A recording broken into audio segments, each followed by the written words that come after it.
বড় বউ, কটা বাজে শুনি? কি করছিলে এতক্ষণ?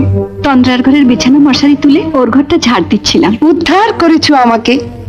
তা এত বেলা যে কাজ শুরু করলে, ব্যাপার কি?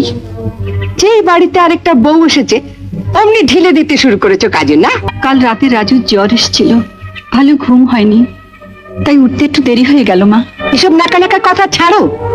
এত বেলা হয়ে গেল, এখনো উনুন ধরলো না, চা হলো না। আপনি ঘরে গিয়ে বসুন, আমি এক্ষুনি সব সামলে নিচ্ছি। তাড়াতাড়ি করো, এরপর আবার অফিসের রান্না আছে। বড়দি, ঝাঁটাটা আমাকে দাও, আমি ঝাড় দিয়ে নিচ্ছি। তুমি গিয়ে উনুনটা ধরো।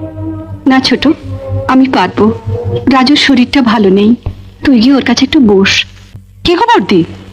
মা অত বকলো তবু তোমার লজ্জা নেই? দুজনে দাঁড়িয়ে দাঁড়িয়ে আড্ডা মারছো। আমি এক্ষুনি করে দিচ্ছি। এই যে বড় বউ, কাল তোমায় বলেছিলাম ত্রিফলা ভিজিয়ে রাখতে, রেখেছো? হ্যাঁ রেখেছি মামা। দাও